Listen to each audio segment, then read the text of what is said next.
Shogun leaned in close to his daughter to tell her something confidential. He told me once that no one taught Omni to fight.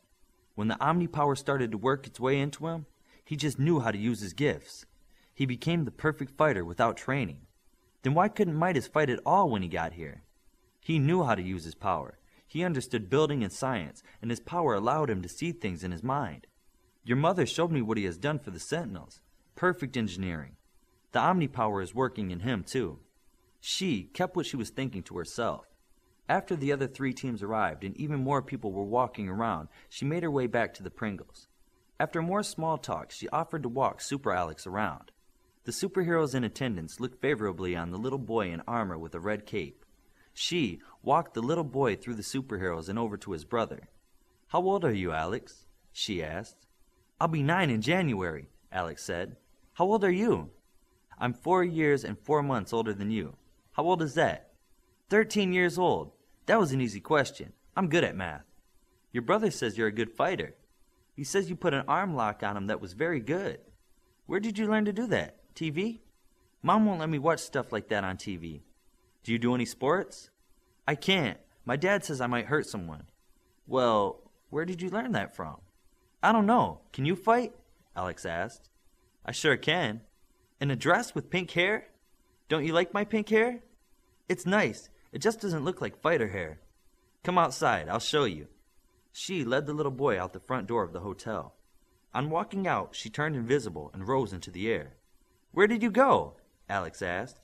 She turned visible and dropped from the air next to him. Alex didn't jump or act surprised.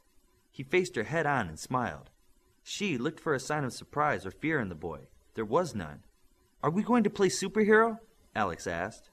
"To play superhero, you have to be able to move like a superhero. Can you do this?" she said as she took a stance and did a few quick punches. Alex took the same stance as her and did the same punches. She turned into a side fighting stance and turned back and forth as she did blocks. Alex followed her lead and did the same. "He's doing everything right, even his balance," she thought. "What are you two doing out here?" Shogun asked. "I was just having some fun with Super Alex. This is Midas' little brother," she answered. "I met Alex just before you arrived. Dr. DeClute wants to take a picture of first team. Let me take him back to his parents then." She took Alex by the hand and led him quickly into the hotel. "We can't play superhero anymore?" Alex asked sadly. "Sometime, just not now." "Alex, did you know that superheroes have to learn to keep secrets?" "My brother told me." "Well, if you want to be a superhero someday, you need to start keeping a secret. Superheroes don't let other people know how well they fight. It's like having a secret weapon, and the villain is surprised when he finds out. If you tell everyone now, the villain will find out." "Okay, but I'm wearing my super suit now. Won't they know?" "Just keep it a secret the best you can," she said as she walked up to the Pringles. "They were looking for you for a photo," Mr. Pringles said. "I heard. I was just bringing Alex back," she said. "Super Alex," Alex said. "What did I just say about keeping our identities secret?" she said. "Forgot." Mrs. Pringle laughed and took her son by the hand. "Thanks for entertaining him."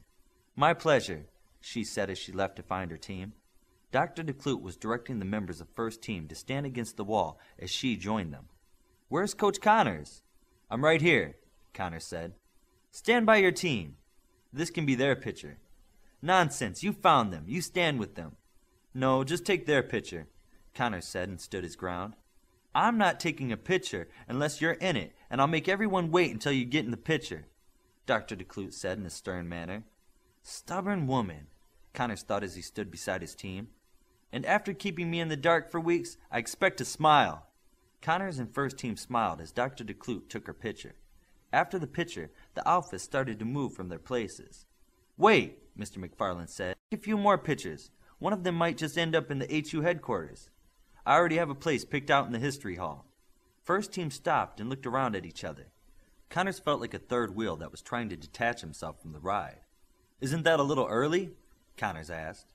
"Why? Your other teams are there, and I expect great things from this team," Mr. McFarland said.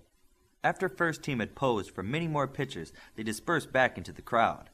Olympian went to find Achilles. He was talking to Shogun and Dr. Noguchi. They were talking about natural disasters and some of Achilles' other ideas on how to deal with future problems. "Why did he get all the brains in the family?" Bioforce asked Olympian. Hey, I'm plenty smart. Achilles is just exceptional. Olympian didn't hear an answer from Bioforce. He looked to see her staring. What? You like my brother? No, I don't. Don't lie to me. What are you, a telepath?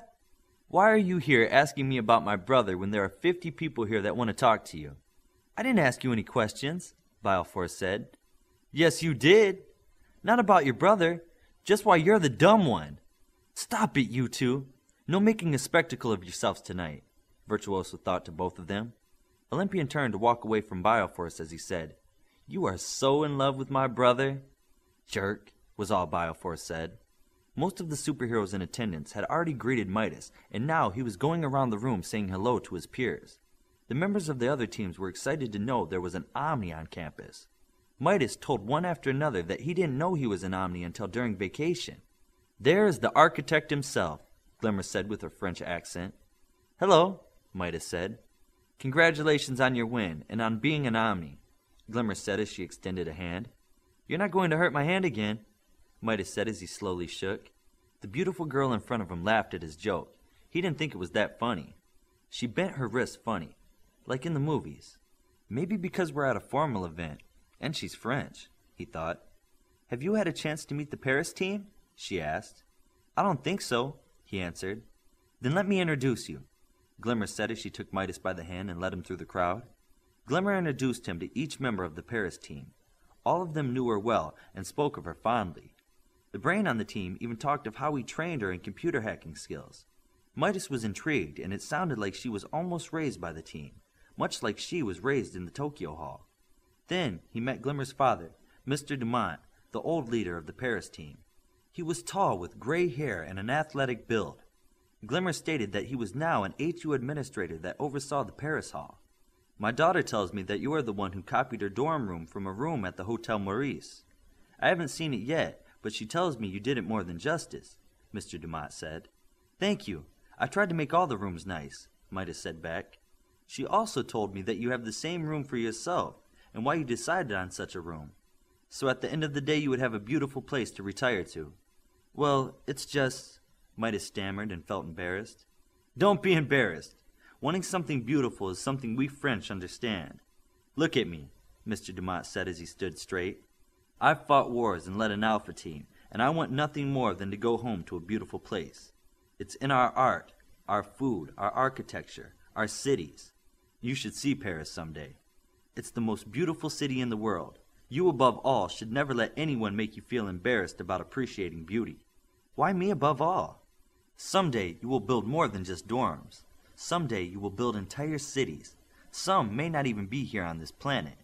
I would dread to think that all the things you would create or shape would be made without an artist's touch. Function is important to efficiency, but beauty is important to the soul. Midas didn't expect such a deep answer. I'll try to keep all that in mind. Good. Do me one more favor. Sure, if I can. Take Glimmer here and introduce her around. She's been standing here with people she knows, and there are so many people here to meet. Papa, Glimmer said in shock. You have. Now both of you, out and meet people. I have to see Mr. McFarlane, Mr. Dumont said and left. Your father is really something, Midas said. Ha! You should meet my mother, Glimmer said. Was she on a team too? She was his stealth. They fought together for many years before getting married. Midas found that funny. Why are you laughing? They fought for many years before getting married? Get it? I see, Glimmer smiled. No, they have a wonderful relationship. Midas and Glimmer continued to talk as he walked her around the room. Everyone kept asking Midas questions about being an Omni and what it was like. How did he know? What did the Omni power feel like? The first few times he was asked and didn't have a good answer, it felt awkward. After that, Glimmer started helping him out. She could be quite charming and seemed to be rescuing him from people who wanted to drown him in questions. Midas noticed how Glimmer was much better socially than he was. Why did your dad say you needed me to walk you around? I think you're walking me around, Midas said. My father just worries about me. Glimmer put her hand on Midas' shoulder and continued. All the time he worries. That's what my parents do. Would you like to meet them? I would love to meet your parents.